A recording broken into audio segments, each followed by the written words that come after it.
Okay, let's talk about The Sinner Season 3. Now, I've talked about Season 2. I absolutely loved Season 1. I should probably rewatch it at one point because I feel like in my brain I'm hyping it up too much, but it was just an amazing, because of that season, I stuck out for these 2 seasons. Now, I watched the whole entire thing in one sitting. I probably should have spaced it, but oh well. So I'm going to first basically read you I'm going to say this, notes, but it's not, they're not, they're pretty basic. So the first thing that I put up was Sonia and the detective, 2 points. Useless, inappropriate, and why bother with this romantic angle, a mess.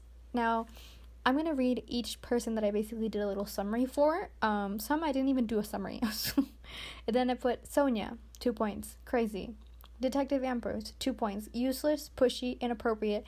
Isn't that great of a detective? The whole grandpa angle, not enough, not a good dad. Why is he homies with the murderer? Jamie Burns, stubborn. He confessed 4 times.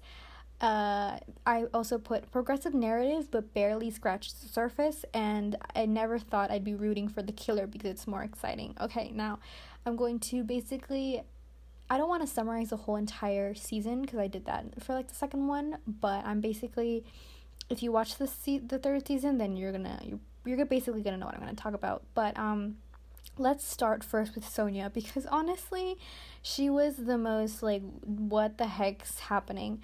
When we're basically introduced to Sonia, I get that the philosophy of Nick and Jamie was, everything fate and randomness, and so you're okay, fine, I get it, she was random, but I would watch the show with my parents, and I was maybe she's Jamie's mom, or maybe she's, Nick's mom, or something like that.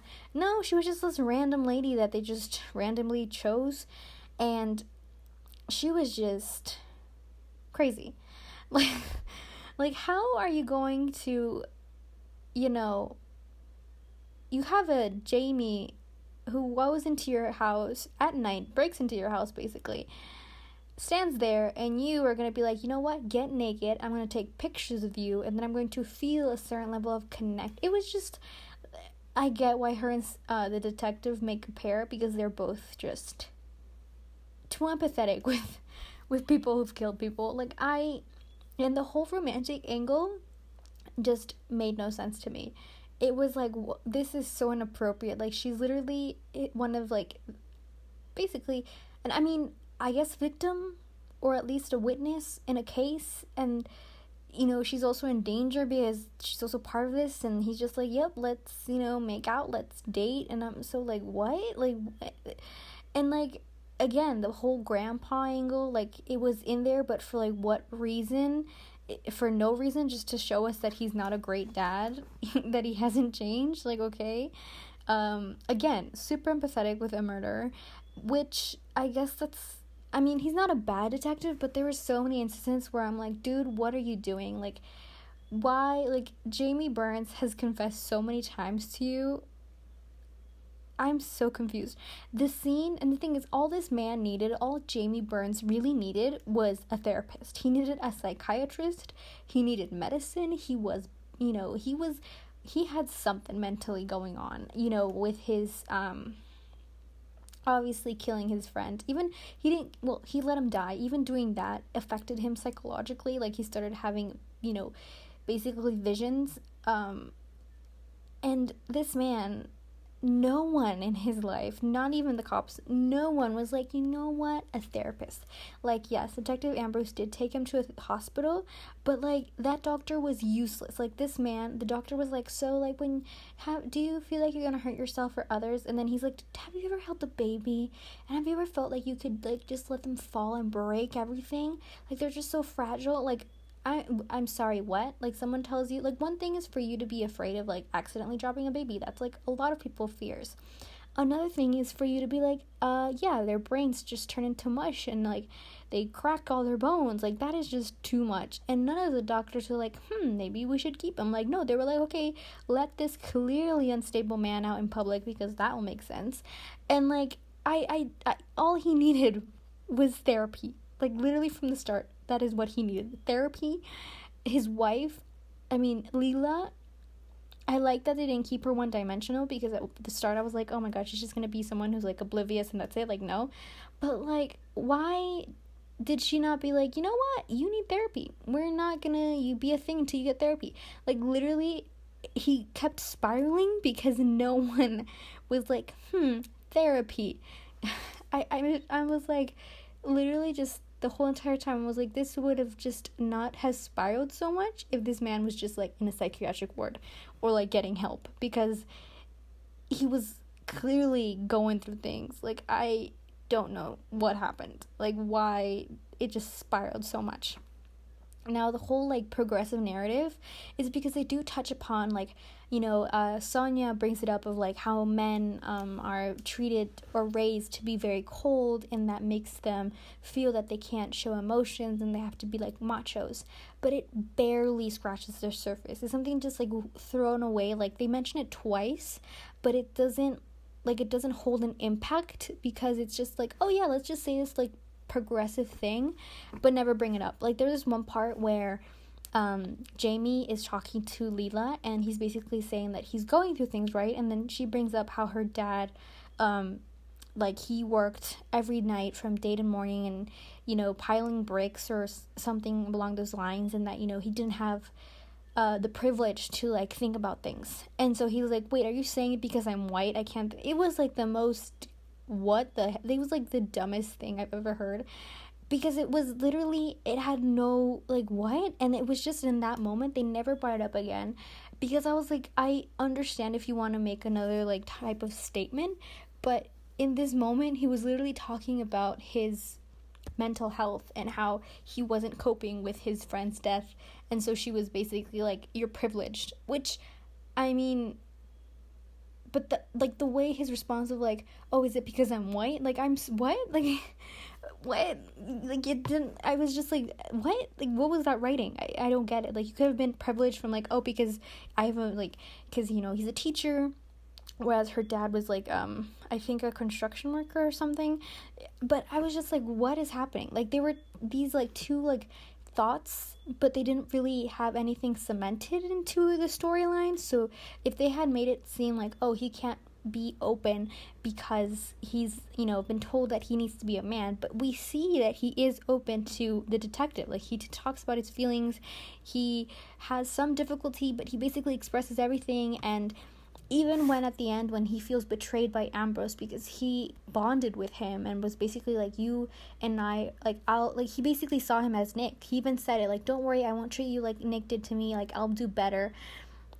And he felt so hurt by the fact that Ambrose basically betrayed him, even though, like, obviously he's a detective and he's trying to catch a murderer, but you know what I mean. It just didn't fit the narrative. Like, if you're gonna sell like, he's incapable of feelings, then don't show him being buddy with the detective. It makes no sense. The fact that Jamie Burns is so empathetic as a teacher, like, they show us that he's not one-dimensional, but they show us with his like, teacher-student relationship with his student, where he's trying to help her get good grades, and show her, like, you need to take your own path in life, and you shouldn't be, because she was taking Adderall to do good in college and in classes, and he's like, this is affecting you, and he stood up for her. And she's like the last person he sees before he goes off into his murder spree or whatever. And the thing is, even he's not a murderer. I mean, yes, he did kill people, but if you see, like, he lets his friend die. His friend is already, he's bleeding out, and Nick tells him, no, it's okay, let me die, and he literally plays the music for him, he stays with him, and then when he decides to do this whole rampage against Ambrose, where he's like, yeah, I'm gonna kill his family, blah blah, he kills the oldest, which is Ambrose's boss, his friend, who's going to be retired. He's an older man, and so since Jamie Burns and Nick were very into philosophy, he could probably, talk himself into killing this man, because he's like, oh, he's, older. Whereas it's different when he killed the psychic guy, because he was emotional. It wasn't any logical thinking. when his emotions would take him in control, like, yes, he did whatever, like, he didn't even think about it. But when he was cold-headed and he was logical, it was different. You could see that when he couldn't even, when it got down to it, he couldn't do anything to Eli. He wasn't capable of, because he would think of his own son and the fact that he was a kid, and there was just so many, like, levels to it, I feel like. And I think that Matt Bomer did a very well job as an actor. I just think there were things that were kind of, it just didn't feel all that together, if that makes sense. It felt there were things that were slipping away, I liked how they trickled in the fact that Nick Haas was a killer, that he confessed to Jamie when they got back together and told him, like, yes, the next step is killing someone, and it's just someone random, and that he had killed people. And then Jamie's like, oh my god, this isn't what I wanted. And you see Jamie just trying, and I like that they showed Jamie from Leela's perspective when she says he's never angry, and and she brings up the fact that she cheated and that he asked how, what he could do better. And so basically he exploded. He exploded, and no one was there to be like, you need a therapist, you need therapy. And basically everyone just let him to continue to explode, and it's just, I don't know. It felt like there were some scenes where I was like, Detective Ambrose, what are you doing? Why is this happening? Why is this going, what the heck is happening? And I would have loved character development on Detective Ambrose, but he's just the same, he's not cold, but he's detached. He doesn't really, even with his, well, he's not his partner, but he's like who becomes a new captain. He at first doesn't even want to work with him, and it's just like, this man, he's like, why doesn't he get character development? Why, it just, and at the end, when Sonia asked him, like, how was, Jamie Burns. Oh, and that's another thing. The fact that Detective Ambrose, he doesn't shoot to kill Jamie, but he also doesn't shoot him in, like, a leg or, like, his chest. He shoots him in the stomach, and then he's surprised that he's bleeding out.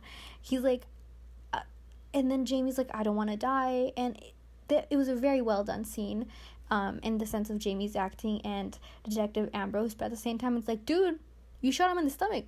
What do you think? You live in the middle of nowhere. What did you think was going to happen? Like, I was so like, what?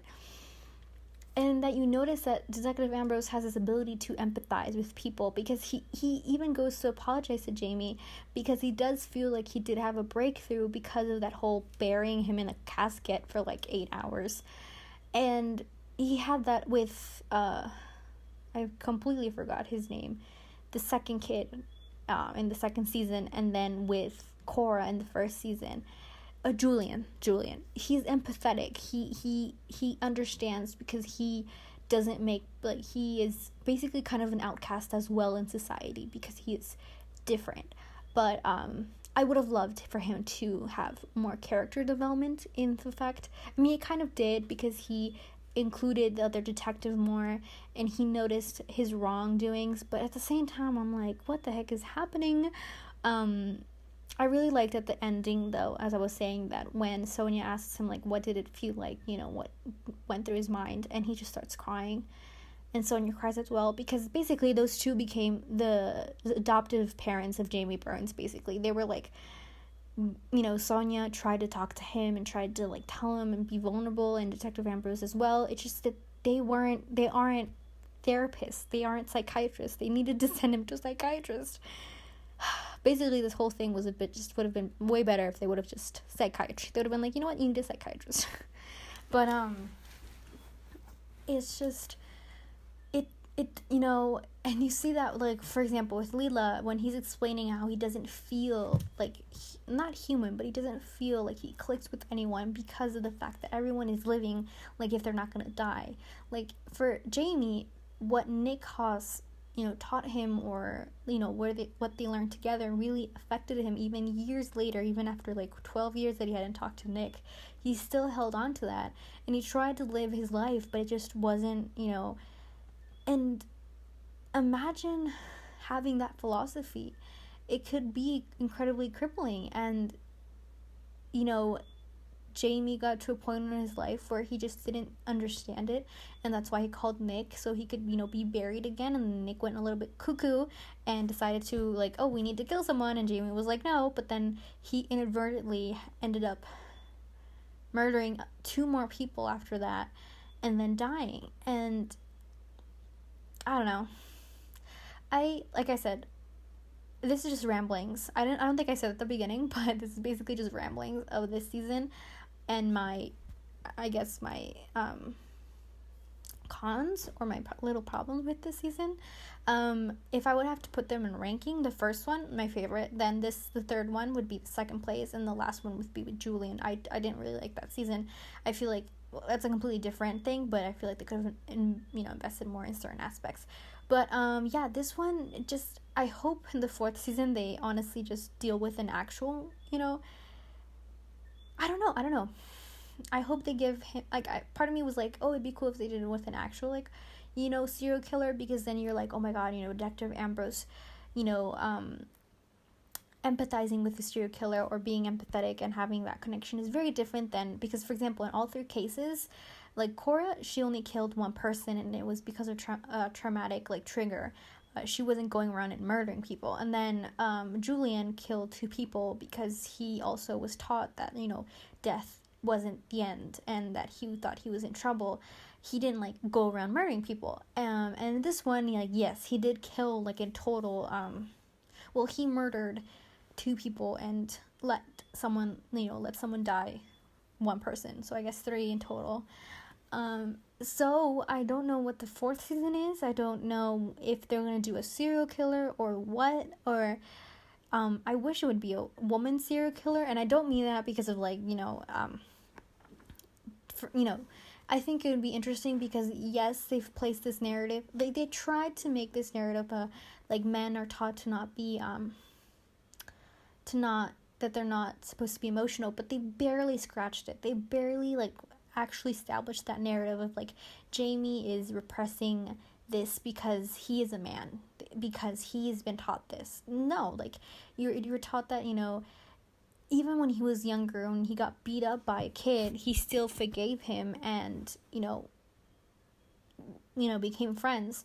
So Jamie really wasn't that type of person. I think, I don't know, maybe I'm missing something, but anyways, like I said, I would love a female serial killer, just because I feel like it'd be, again, Detective Ambrose with Cora. They, like, it was interesting, and it kind of brings him out of his comfort zone, because he, obviously, it's, for him, he's, like, old school, so he understands, like, for example, Julian, and he understands Jamie, because, men, and they, understand each other, whereas I think if it was, like, a female serial killer, it would be different, because he wouldn't have that empathetic, like, oh, you're an outcast, I'm type of an outcast. Like, I just feel like it'd be different. Like, if it was, like, a confident woman who he was, like, out of his element and really had to, like, go to the basis of what detective work is. I don't know, but that'd be cool. But yeah, it's just, basically this whole thing could have been resolved with just, therapy, psychiatry, Nick Haas, wild, crazy man. But I like that they didn't show Jamie as one-dimensional, that he was an actual person. Sonia, I didn't like Sonia. I didn't like her character. I was just, like, over her. Her and Detective Ambrose were, like, weird. It was inappropriate. I didn't get it. I was like, what the heck is happening here? Is she trying to, like, seduce him? Like, I was very confused. I didn't like it. I was like, why did they make this a romantic angle? I don't get it. Leela, I liked her character. I felt like it, even though, yes, she was, Jamie's wife, I felt like she went further than that, even in showcasing a different side to him. But like I said, it sucks that I was rooting for Jamie because things were getting kind of boring, and I was like, Jamie, spice it up. But yeah, it was a different pace than the other 2, I guess. But I guess we'll see. We'll see how the 4th one goes. Now that I'm thinking about it, in the second one, oh no, they're focusing on Julian is the name? I don't know. But he's also I don't know. I don't want to confuse people because the second season was a whole other thing.